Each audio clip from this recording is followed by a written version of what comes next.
Well, welcome back. Welcome anew. I'm Joseph McClendon III, and welcome to the Further Faster podcast. I'll be your host, your guide, and maybe even your mentor along this journey, this leg of your journey in your life, to do exactly what the name implies, and that is to assist you in going further, faster in becoming wealthy. And around here, wealthy means to be healthy, happy, and financially abundant. And today is a very special day. I'm going to talk to you about your special friend, your constant companion.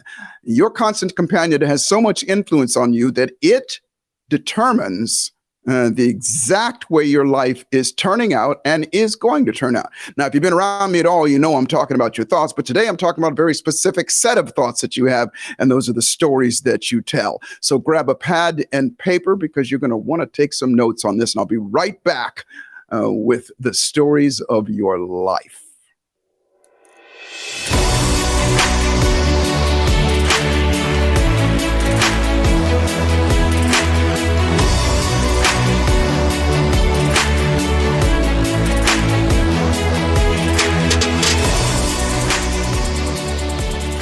Welcome back. Welcome back. It's not too far-fetched to say that we, all of us, you, are masters and talented and skilled at storytelling. Now, don't get it twisted. Here's what I mean by that. First off, when you think about, when I was a kid, and maybe for you as well, our parents or whoever raised us, when we were really, really little, sat us down and told us stories. And they were simple stories in the very beginning. They were like Aesop's fables or things like that, where there was always a hero and always something that happened. There was a beginning and end to that story. And that made us feel good when we were doing it. And you might not consider yourself a great storyteller, but you really are. As a matter of fact, it's nonstop. At the top of this, I said, I want to talk to you about your constant companion. And I talked about it's our thoughts, your constant companion. Obviously, the things that we think will determine how we feel, and how we feel will determine what we do, and what we do will determine what we get. That's kind of the fundamentals of neuroencoding. However, a very specific set of thoughts that we have, which are just, by the way, words and pictures or sounds and images that are constantly going. Our brain never shuts up. But more specifically, we have stories that we tell about ourselves. And I'm going to introduce you to a new type of story today that is one that is not only going to help you with the stories that you are currently telling, to help shift those so that they are more beneficial and help you out more, but also one that's going to give you what I call a compelling future, or that internal pull. Something that we look forward to, that positive expectancy of something getting ready to happen in our lives. And that gives us that, I want to get up early, stay up late, and do the extra stuff that it takes to get the things that I want to make happen in my life and for the lives of the people that I love. And so consider this. We have a whole bunch of stories that we tell about ourselves, about other people, and about the world around us. And that makes up our psychology, meaning our psychology is just the constant thoughts that we have about ourselves, other people, and the world around us. If you have, and by the way, those thoughts are usually situated in the part of your brain that repeats. And what that means is that the stories that we tell, it's not the first time that we've told that story about ourselves. I'll give you a perfect example. Some of you know this, some of you don't. When I was 17 and a half years old, 3 grown men tried to take my life because of the color of my skin, and they left me for dead. And it wasn't, I always say this, because it wasn't just the physical abuse that they gave me. It was the things that they said to me that stuck in my head. And so I had this story for many years that was going on inside of my head, that I was worthless, that I deserved that. And the story that I relived over and over, because that was a real live experience that I lived over and over in my head, so much so that I remember in the very beginning, I could see it, and I had bad dreams about it that I would remember. But later on, I didn't consciously think about those things. But you know what? Just like your phone and just like your computer, there's an operating system that's going on that's running underneath all of that. That story, because it gets told so much, gets pushed to the unconscious part of our brain that repeats over and over again. And that becomes who we are. Now, that was a pretty radical story, but I'll bet you've had some incidents in your life that you that let's just say left an indelible imprint on you. You might even want to call it trauma. And I always say that trauma happens once in general. Even if the same type of trauma happens again, the first one is the one that set it off. But the reliving of that trauma is done through the storytelling, and it's almost like it's happening again. See, our bodies and our minds cannot tell the difference between what's real and what's not when we imagine it, especially when we vividly imagine it. Oftentimes, as a matter of fact, you want to try this right now.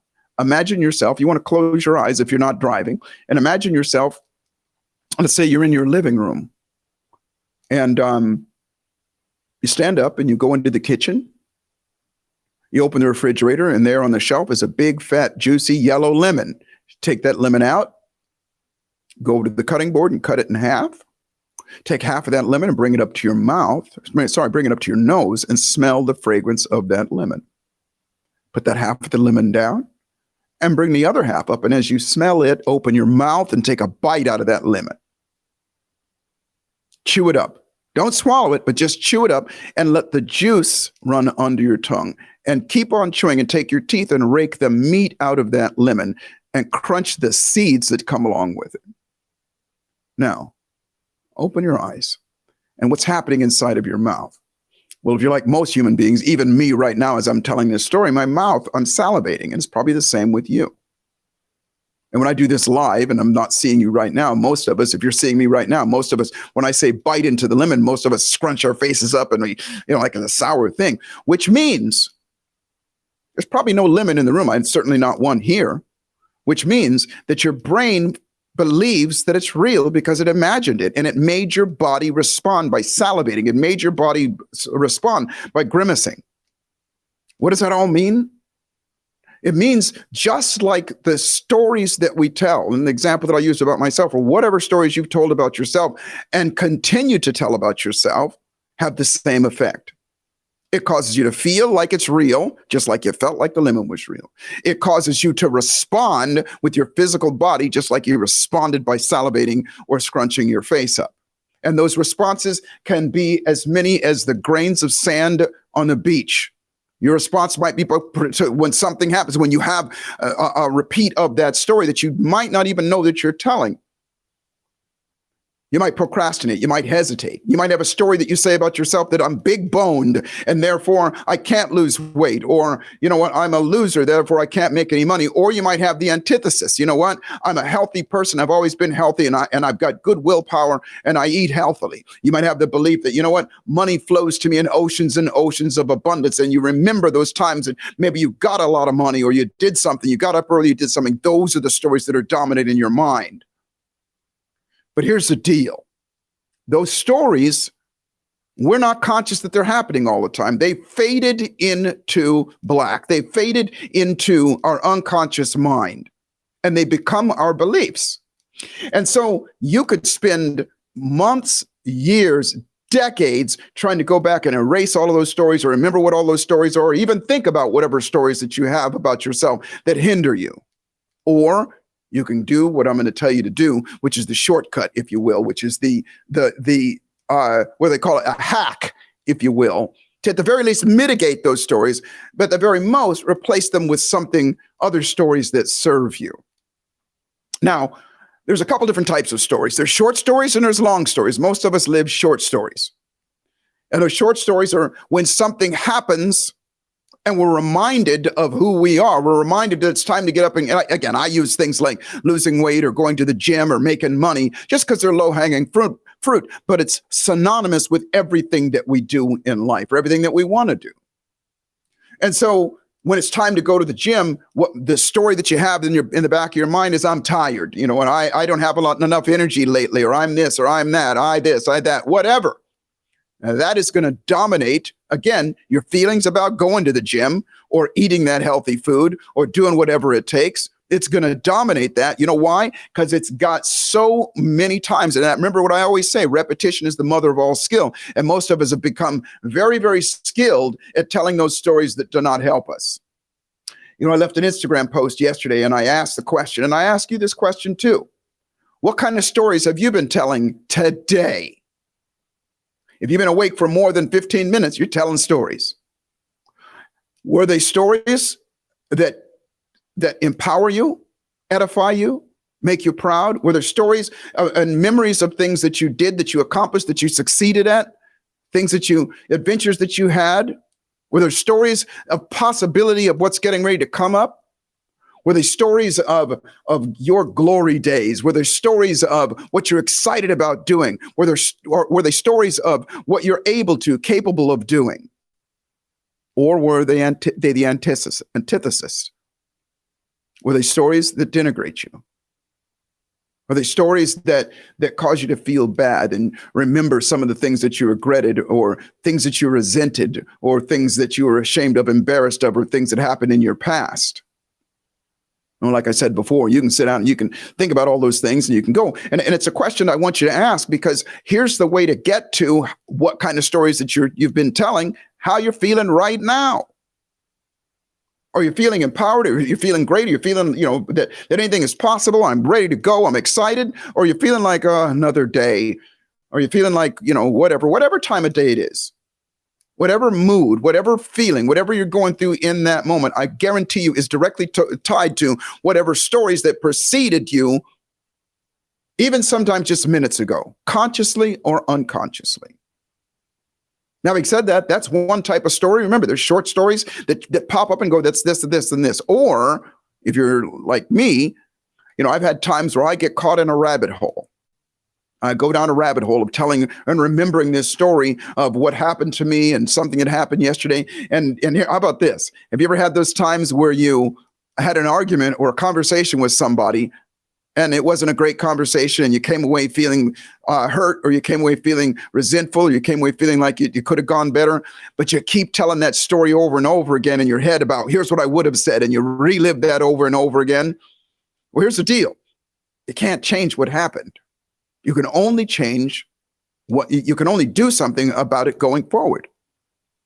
And how you do something about it within yourself is, wait for it, don't just stop telling that story. That's a no-brainer. Everybody says, okay, I got to stop that. And obviously, I'm going to show you ways to do that. But replace it with a story that serves you. Even if you had a bad experience. I'll go back to the experience that I had when I got attacked.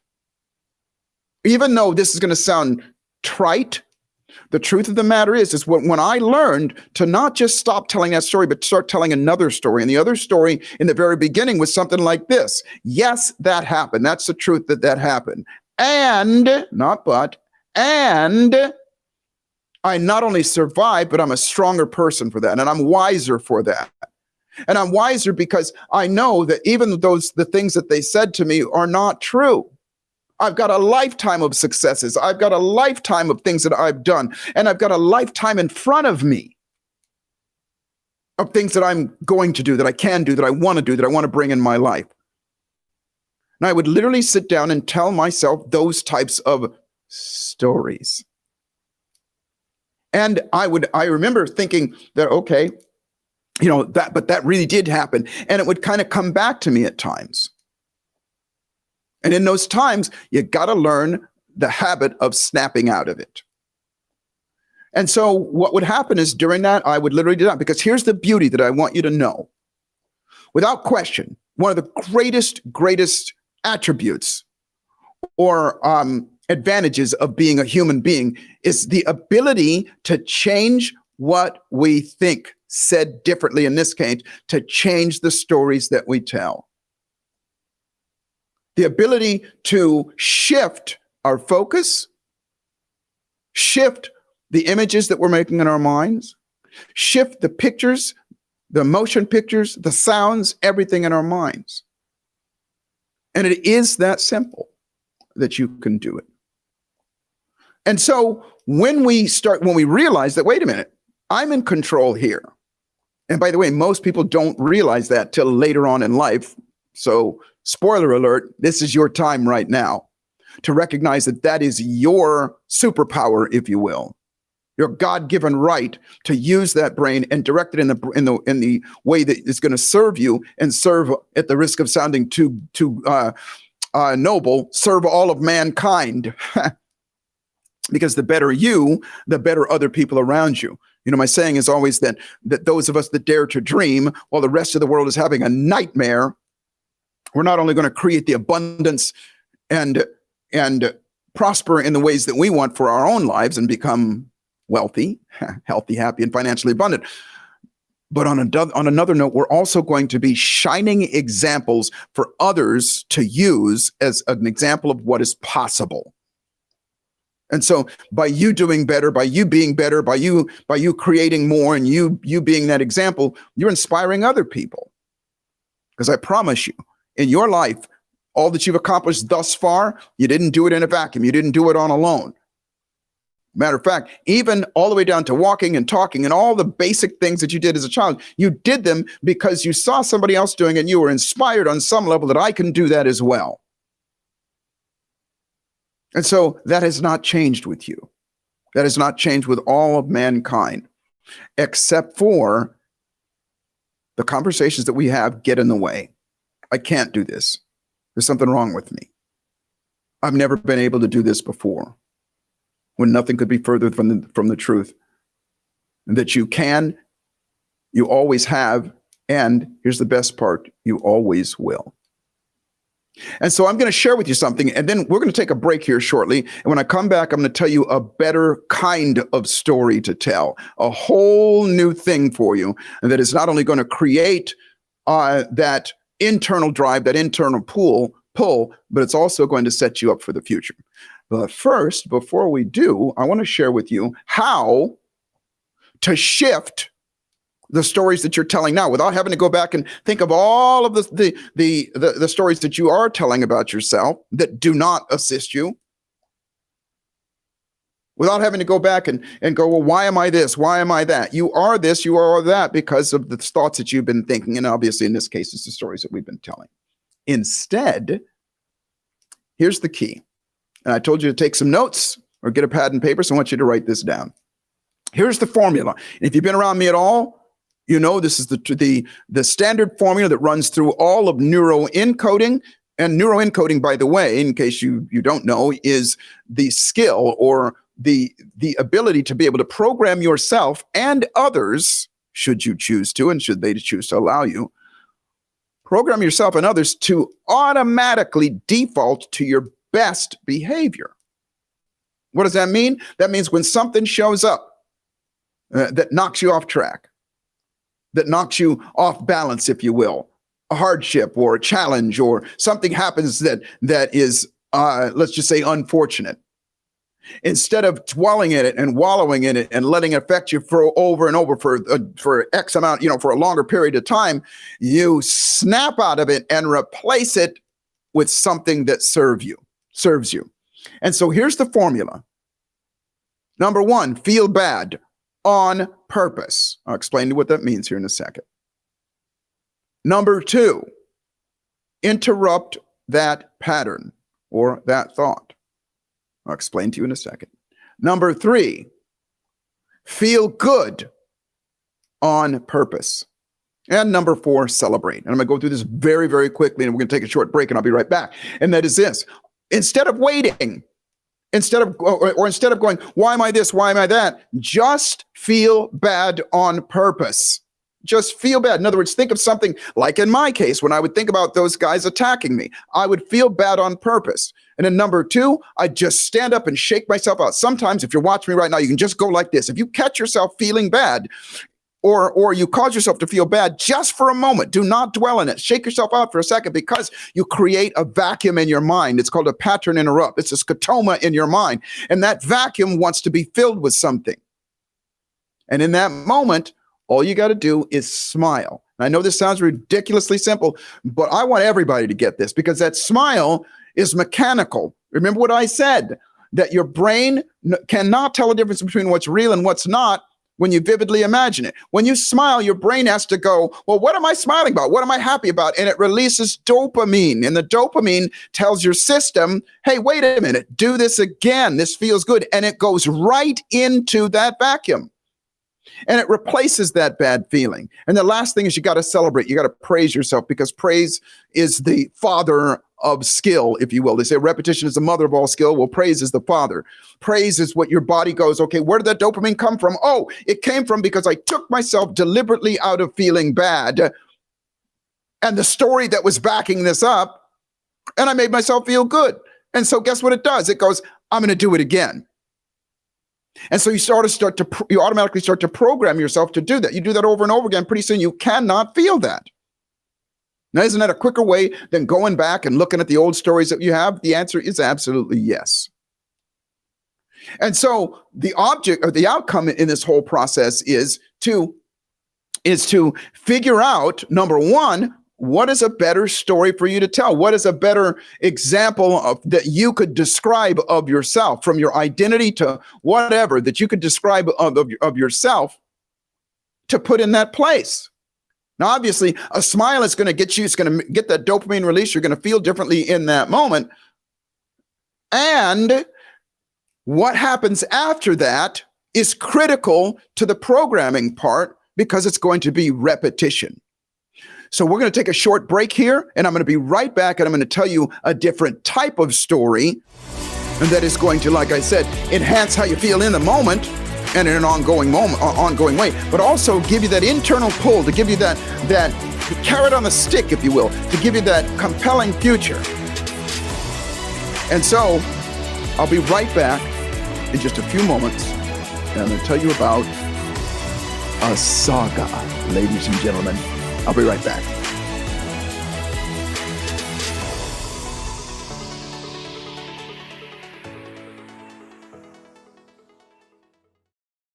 Hey, what's good? It's me, Joseph McClendon III, and let me get real with you just for a second. Now, you've probably heard me talk about this before, something that I call the thieves of our dreams. Procrastination, hesitation, fear of failure, fear of success, self-doubt, self-loathing, imposter syndrome, and fear of rejection. Well, let me ask you a question. What if you could not only retrain your brain and your nervous system to automatically default to your absolute best thoughts, emotions, and behaviors, but you could also do the same for others that are going through difficult times and challenges in their own lives, and things that are stopping them from creating the life of their desires? Well, this is what I call neuroencoding. And at the risk of sounding arrogant, these are the same tools, methods, and strategies in neuroscience that I've used to operate in the upper 5% of all of my own businesses, especially as a coach, a speaker, and a presenter for the last 30 plus years. The Neuroencoding Institute provides you with the knowledge, the tools, and unmatched support to become a certified neuroencoding specialist and guide you to the life of wealthiness. And remember, wealthy means to be healthy, happy, and financially abundant. Go to neuroencoding.com to speak to an enrollment specialist today, and I look forward to serving you at the highest level. You're enjoying this episode on Angel Phoenix Productions Podcast Network. To explore a complete lineup of quality programs and media production services, head on over to angelphoenix.com or like our Facebook page at facebook.com/Angel Phoenix Productions.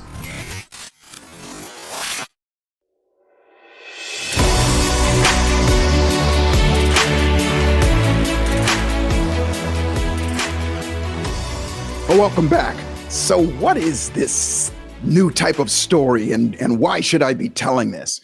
Well, there's two types of stories. There's stories and there's sagas. A story is usually short. It has a beginning and an end. It is, this happened and this is the conclusion of that. A story is, if you watch a movie, that's a story. It has a beginning and an end. It has, a voyage in between there where the hero or the heroine goes through this and blah, blah, blah. It goes up and down and bam, everything's okay, or everything's not okay if it's a horror movie. But either way, it's a short. And that's the stories that we tell ourselves. And you could have had something that happened to you that lasted 2 weeks, and you've condensed it into a very short story, good or bad. And all you have to do is to be triggered, and it goes right back to, oh, that's what happened. That's why I feel about that. That's this. But here's the deal. Like I said before, one of the greatest things about advantages of being a human being is the ability to make stuff up, because we do it all the time. The ability to change how we think. And how we change how we think is we change the words and the images that we're having on a continual basis. You do it with excitement. You do it with enthusiasm. Guess what? You'll believe it even quicker. You'll go further, faster in doing it. And so like I said, you can sit down and go back and think of all the bad things and you try to figure that stuff out. But that's just not a waste of time. And here's what I want to say. I do want to acknowledge that there is sometimes even some cathartic healing in remembering all of those things. And that's great. It's like people always say, well, Joseph, how long should I mourn when I lose somebody? I don't know. Everybody's different. And I am going to say this, that if you mourn without somewhere else to go, then you will stay in mourning. Meaning, if you don't have a release valve, if you don't have something to step off into that's going to go, okay, now it's time for me to move on with my life, then you'll stay mourning longer. And that decision it comes down to, it's an individual thing. And I will say this, using mourning as an example, it is a story that you're telling about that stuff. Now I've lost this person. I'll never be able to see this person again. And all the things that I, am unable to do, there is an antithesis. And the antithesis isn't, okay, now this person's gone and now I get to move on. The antithesis in this case is remembering what was great about them. It's called polishing up your memories. And again, I'm using this, but it's synonymous with anything else that we do. Polish up your memories of every great thing that has happened around that person. My mother passed away in 1999, November 19th, 1999. And I was given this gift that I want to give to you now. And I'm using this in conjunction with mourning. However, it is synonymous with anything else that you do, And, I knew my mother was passing and I was in Fiji and I couldn't get home. She'd gone into a coma and I couldn't get home. And so my friend, Tony Robbins, suggested to me, he goes, get out a journal and polish up your memories. Write down any and everything you can ever remember about her, anything. And I got my journal, I started writing. And do you know, to this day, I still remember things. I still remember things because I had a lifetime. I had 46 years with this 47 years with this amazing woman, and a lifetime of memories, phone calls. Her and my recital is 5 years old, and things like that. And so it can be the same for you to sit down and polish up your memories about you, because that's the story that you need to tell. And that type of story is what I call a saga. A saga is an ongoing story. Matter of fact, I screenshot it. Let me read you what I asked Siri to tell me what is a saga. And I think hang on, here it is. Yeah. A saga is a long story or account of a sequence of events ongoing. And so when you think about how often do you tell your sagas, because the story of your life is not complete yet. It's not complete yet, but I will say this, the more that you go back and you take a look at all the successes, all the great things, all the things that you've done in your life, all the ups and all the great things in your life, and maybe even some of those downs, but you did succeed and you pulled through it. You're polishing those memories and you're creating that saga, and it's ongoing. Because like I said, the story of your life the saga of your life has not been written. It's in process. And that process of you reviewing and then going, okay, well, here's what's next for me. And you know why I know that's going to happen? Because I've done this, and this. But here's the great part about it. When you sit down, and I encourage you to do this, you don't have to do it poetically. You can just sit down and make a list of here's all the things that I have done in the past. That's a story, ladies and gentlemen. That is a saga. Here's all of the things, a long story, a lifetime. I don't care if you're just 18 or 16 years old. You got 16 years of great achievements, walking, talking. By the way, they don't have to be all the great things, all the magnificent things. It can be anything. The brain does not stop searching once it starts searching. As ye seek, so shall ye find. As ye seek, so shall ye continue to seek. So what happens, and this is a great exercise, take 5 minutes every day. This is your assignment. Take 5 minutes every day and just list any and everything that you've accomplished. Again, it doesn't have to be in any chronological order. It doesn't have to be poetic. You can just say, graduated from high school. You can say, tied my shoes this morning. When you run out all the great stuff, you can go, I brushed my teeth. I took the garbage out. I had a good night's sleep. Whatever. Your brain will start to search, and let's go all the way back to licking that lemon. Your brain cannot tell a difference between what's real and what's not. So when you imagine it, which means you're thinking about it, guess what happens? Dopamine release. The brain goes, what just happened before this? Let's do it again. The brain goes, yeah, I am a badass. Yeah, I can do this. And remember this, success is built on success. What that means is you push off of the rung on the ladder that was before to get to the next. When you climb steps, even though you might leap and jump a couple of them, you still got to leave one point to get to the other. When you stood up and walked for the first time, you stood up and you fell over and you didn't go, okay, I fell over and I'll never walk again. You went, hey, that sort of worked. Let me try it again. Success is built on success. So when you start looking for that, here's what happens internally. Your brain starts to go, yes, this is true. I am. Remember, psychology is I am. People are. The world is. And you start to tell a saga. And the saga is lifelong. And you've got one and it's unique to you. And that is your constant companion. And here's the great part about it, about a saga. It's never ending. In other words, your brain goes, it's automatically, it just starts to happen. This is the way you program yourself. Your brain always gets to go, I've done all of these things. So what's next is I can do this as well. I'm capable of this and I'm capable of that. And it'll start to feel that. And then when you attach that to your dreams, goals, and desires that you want to make happen, you have a renewed sense of certainty, confidence, pride, self-esteem. All of those things start to be created internally, just by doing a simple exercise. Now, I've been doing this for years and years. And like I said, whether it's, things about my mom or things about anything else, I've been doing it for years and years. And I've recommended this to a lot of my clients. And it is life-changing when you do it. So let's recap. We all have been telling stories. You don't have to go back and look at and go, okay, these are the bad stories that have made me feel bad. Instead, let's cut to the chase. What are some better stories that you want to tell yourself? What are some better stories that of your successes in the past? You can tell what stories you've been telling by the emotions and the feeling that you're feeling, the kind of day that you're having, the kind of life that you're having. You got a great life. You feel great. I promise you, you've been telling yourself great stories. You got a crappy life, a lot of stuff going bad, a lot of stuff that happened today, all this and that. You've been telling yourself stories, regardless of whether they're true or not. And so the formula is, instead of waiting for yourself to feel bad, do it on purpose. Make yourself feel bad. Think about just feeling, here's how bad I feel, or here's something that happened, so on and so forth. Then snap yourself out of it. Stand up. Feel bad. Interrupt your pattern. Stand up. Shake yourself out. Go like this. Whatever. Because you create that vacuum. And then just smile and go, hey, it's going to be okay. And then pat yourself on the back and then move on. Lastly, sit down and polish up your stories, your memories about you. Create a saga about you. Do this. I want you to do this for the next 10 days.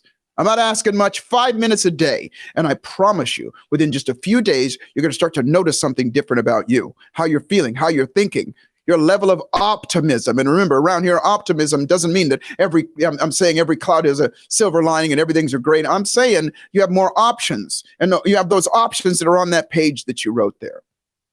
It's such an unbelievably simple exercise. And as you do it, life will start to unfold differently for you.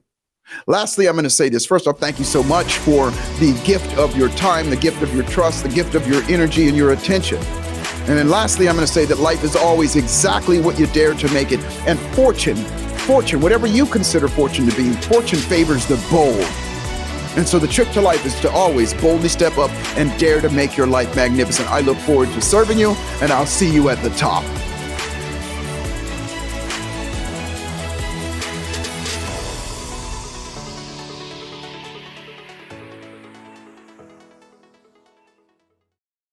This podcast was a production of Angel Phoenix Productions. Explore more episodes of this show or other great shows on the Angel Phoenix Podcast Network by visiting angelphoenix.com. The views expressed in this show do not necessarily represent those of Angel Phoenix Productions or its advertisers and may contain language that's unsuitable for younger listeners.